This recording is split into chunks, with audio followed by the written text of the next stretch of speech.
on courage. แล้วก็พระองค์ได้อธิบายถึงความหมายของคำว่ากล้าหาญที่นี่ I suggest to you this may be the very best leadership text in all the Bible. อาจารย์เสนอว่านี่เป็นข้อพระคัมภีร์ที่สอนเรื่องการเป็นผู้นำที่ดีที่สุดในตลอดพระคัมภีร์ทั้งเล่ม But please be aware that it's not for the faint-hearted. Not for the faint of heart. แต่นี้ให้เข้าใจว่านี่ไม่ใช่เป็นเรื่องของการที่ทำให้เราใจหายรู้สึกใจหาย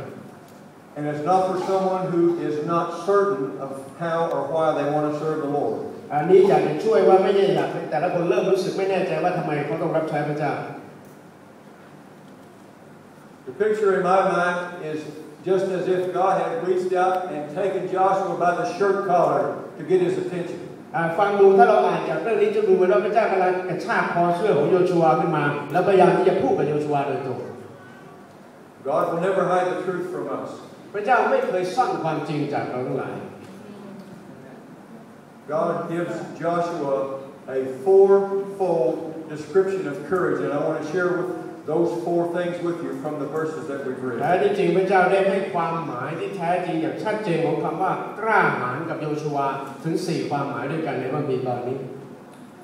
In verses 1 through 4, we read that courage rests upon a clear assignment from God. ในข้อที่1ถึงข้อที่4เราพบว่าคำว่าความกล้าหาญนั้นหมายถึงการที่มีความชัดเจนในเรื่องการบ้านหรืองานมอบหมายที่เราได้รับจากพระเจ้า Even though at times we may allow ourselves to become discouraged when we meet a challenge, there's one thing we must remember. เมื่อเราพบกับความท้อแท้ใจในการที่เรารับใช้พระเจ้าแต่เราต้องจดจำสิ่งเอาไว้ There is no such thing as faith apart from challenge. ถ้าเราไม่มีถ้าไม่มีการท้าทายความเชื่อก็จะไม่เกิดขึ้น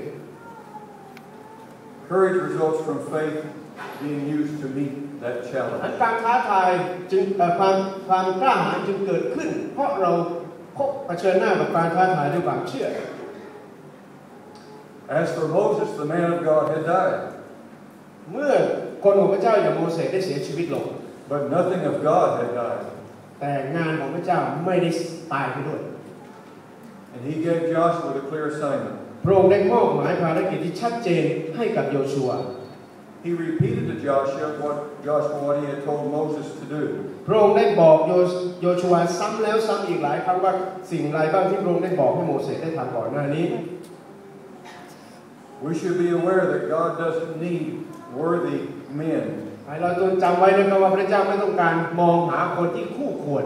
God makes men worthy. พระองค์ทำให้เราทั้งหลายไม่คู่ควร Joshua lost his best friend and Joshua lost his mentor. แต่แท้ที่จริงแล้วตอนนี้โยชูวาได้สูญเสียเพื่อนที่ดีที่สุดคนหนึ่งไปและที่ปรึกษาที่ดีที่สุดคนหนึ่งไป But God was not fearful of his cause failing. แต่ว่าพระเจ้าไม่เกรงกลัวว่างานของพระองค์จะล้มเหลวเพราะการสูญเสียโมเสสไป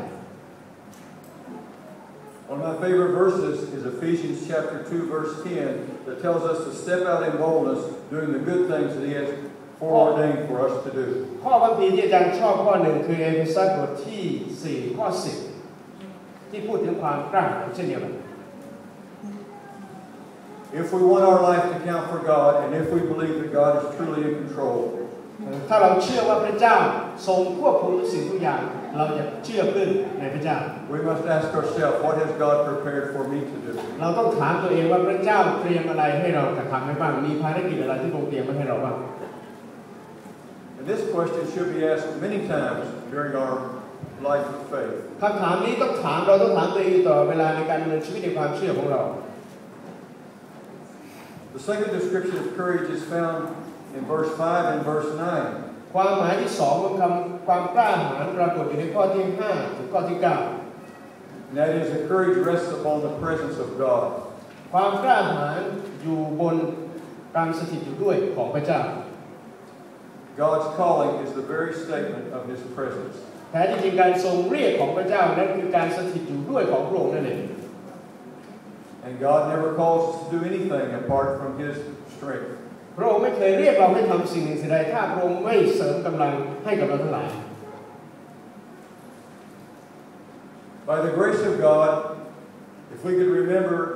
Every task that God gives us to do, He does it for 3 reasons. I want to share those 3 reasons. ด้วยพระคุณพระเจ้าเมื่อพระเจ้าเรียกเราให้ทำสิ่งหนึ่งสิ่งใดเนี่ยพระองค์ก็จะมีเหตุผลอยู่3ข้อด้วยกัน Number 1 is to bring Him glory. ข้อแรกก็คือเพื่อจะนำสง่าราศีมาสู่พระองค์ Number 2 is to increase our faith. ข้อที่2เพื่อจะเพิ่มความเชื่อของเรา Number 3 is to bring others to Him. ก็คือข้อที่3คือการที่จะนำคนอื่นมาถึงพระเจ้า I pray that the Lord would help us to see everything that happens in our life being there for those 3 reasons. อาจารย์อธิษฐานเพื่อว่าทุกสิ่งที่เกิดขึ้นในชีวิตของเราจะเกิดขึ้นด้วยเหตุผล3ข้อด้วยกันเช่นเดียวกัน Do you think that God would call Joshua and then leave him without strength? ท่านคิดว่าพระเจ้าจะเรียกโยชูวามาแล้วก็ปล่อยให้ท่านสู้ด้วยลำพังแล้วก็ไม่มอบอะไรให้กับท่านเลยหรือเปล่า If God has called you, God is with you. ถ้าพระเจ้าทรงเรียกท่านพระเจ้าจะต้องอยู่กับท่าน And if we forget that at times, it's okay to stop and ask God to make Himself clear another time. ถ้าเราลืมตรงนั้นไปบ้างบางครั้งก็ไม่เป็นไรแต่ขอให้เราหยุดแล้วก็ถามพระเจ้าอีกครั้ง We should always be in a spirit of prayer when it comes to the matter of courage. เมื่อมาพูดถึงความกล้าหาญเราจะต้องอธิษฐานอยู่ตลอดเวลา Courage doesn't mean that I'm not afraid. คำว่ากล้าหาญไม่ได้หมายถึงว่าเราไม่กลัว Courage means that I fear God more than I fear my แต่ความ environment. กล้าหาญหมายถึงเรากลัวพระเจ้ามากกว่าที่เรากลัวสิ่งอื่นสิ่งใดหรือคนอื่นคนใด There's nothing about our circumstance, there's nothing about the conditions around us that should cause us to fear more than we fear God Himself. เราต้องไม่กลัวสิ่งหนึ่งสิ่งใดสภาพหนึ่งสภาพใดมากกว่าที่เรากลัวพระเจ้า That fear is not a fear that causes us to do nothing, but it's a fear that causes us to trust Him 100% with every part of our แต่ความ life. กลัวพระเจ้าไม่ได้หมายถึงว่าทำให้เราไม่กล้าทำอะไรเลยแต่ความกลัวนั้นจะที่ทำให้เราอยากจะทำบางสิ่งบางอย่างเพื่อพระเจ้ามากยิ่งขึ้น Trusting God means that I trust in the divine resources more than any resources man might give me. การเชื่อเราไว้วางใจในพระเจ้าหมายถึงการเชื่อว่าพระองค์จะทรงจัดเตรียมสิ่งที่จำเป็นต่อการทำภารกิจของเราให้กับโลก And that includes my own strength. ซึ่งรวมถึงกำลังที่เราจะได้รับด้วยเช่นกัน A wise man named Phillips Brooks has said, "Don't ask for tasks equal to your powers, ask for powers equal to your tasks." มีผู้รู้ท่านหนึ่งได้พูดไว้ว่าอย่ามองหาภารกิจที่เท่ากับกำลังที่เรามีแต่จงมองหากำลังเสียเลย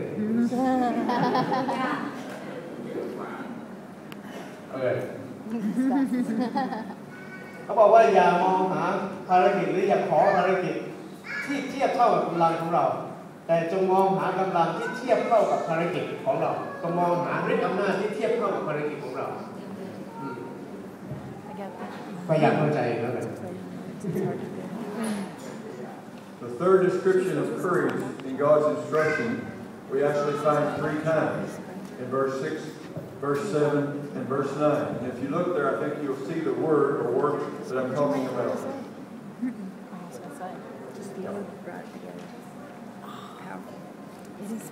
Courage rests upon focused determination. Look in verse 6, verse 7, and verse 9. ในความหมายที่3ของคำว่ากล้าหาญอยู่ในข้อที่6ข้อ7และข้อ9ที่พูดถึงซ้ำกันถึง3ครั้งคือความกล้าหาญหมายถึงการที่เรามีความมุ่งมั่น What is the Lord's command? คำสั่งของพระเจ้าในข้อนี้คืออะไรครับมีใครรู้ไหมครับว่าพระเจ้าสั่งให้โมเสสสั่งให้โยชูวาทำอะไร Be strong and courageous. มีสโตรจงเข้มแข็งและกล้าหาญเถิด 3 times. เราจะสังเกตว่าคำนี้หรือประโยคนี้ปรากฏถึง3ครั้งในพระคัมภีร์3ข้อนี้ God repeats